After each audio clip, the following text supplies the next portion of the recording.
What I want to put on the ballot, and when we're talking about it, was shown on many of our friends that are here tonight that are cultivators, and I've talked quite a bit with many of you and others in the cannabis community and in the business community and in the government community about the need for us to really have regulations on cultivation. There should be protection and guidelines for cultivators. Yes. There also should be clear-cut examples to the neighborhoods who are also host to those cultivators, so that that same level of tension that was experienced 3 years ago and before then, when dispensaries were popping up and you had neighborhoods fighting dispensaries and everybody was asking, what are we going to do to sort of alleviate this? And people getting unnecessarily mad at each other because San Francisco would step up to the plate and referee the situation. I guarantee you the same thing is going to happen with cultivation. The next milestone, in my opinion, is that we laser in on the question of cultivation. And if we do that, we're doing two things at the same time. One, we're addressing what has been woefully neglected. Two, we're also looking at cultivation not as it affects the medical cannabis community. Quite frankly, it's not really about the medical cannabis community as much as about marijuana. And on the adult side, on the recreational side, it's important to look at this so that as we challenge old way of thinkings about how marijuana itself is to be entered into the more mainstream business environment here in California, then cultivation has to be, I think, also addressed.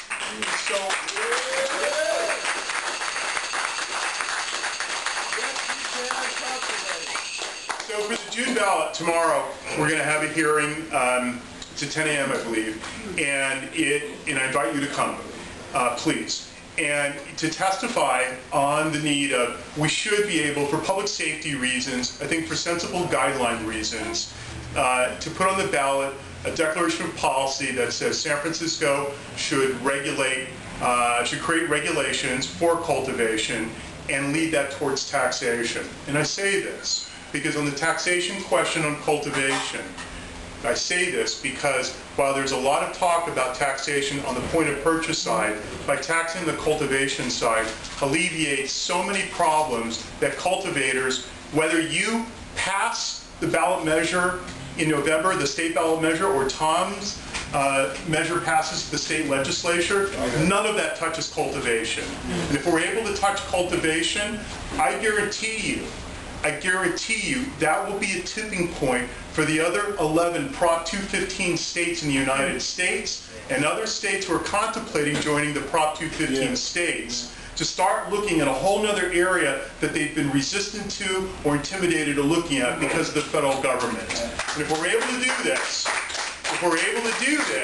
we're sending a right message that a city like San Francisco can responsibly manage a population who in short time has now elevated itself into a very mainstream environment and been able to prove in a very short period of time, as evidenced by the Chronicle editorial, that we can have an accountable, we can have an efficient and effective population of dispensaries, that they work, and that the patients are in partnership with those dispensaries, that the communities that are host to those dispensaries are impressed and becoming more, I think, certainly delighted by the progress that is occurring here, and that it takes us to the natural next step. And that step is, as I said, cultivation. That's the buzzword. It's cultivation. Cultivators should not fear having to cross city lines or county lines in California. And they do. You know that they do. And we got Treasure Island sitting there. Treasure Island is sitting there with nothing to do. We got it back. And then in San Francisco, where there are neighborhoods that feel distress or put upon, then we use the same level of transparency in explaining this is how public safety should be exercised and practiced, so we're all on the same page. That's what it means about not operating in the dark. It means not operating in a subterranean environment. It means operating so that you're not always having to look over your back. And that's exactly the next frontier that we have to tackle. That's what I'm hoping that we're able to do. Now, I'm not sure, and I'm talking to some of our friends about this here, that we can win this unless we have your complete, total, and undivided support. Because I don't think it's going to be a campaign that's won just because it's a sensible idea. There will be opponents, and there will be opponents who feel that this is taking us too far, and that this is taking us too far because we do not want to give that sort of amber to green light on the notion that marijuana in itself should be decriminalized or even legalized or even taxed. They don't like that sort of front door prospect.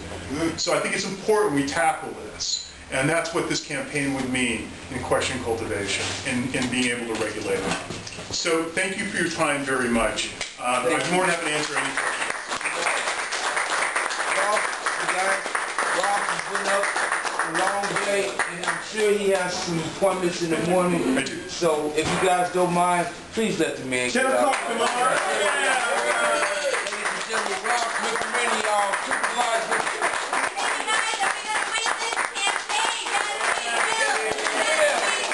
Thank you guys so much for this long evening. I hope that you guys have been first educated and secondly entertained.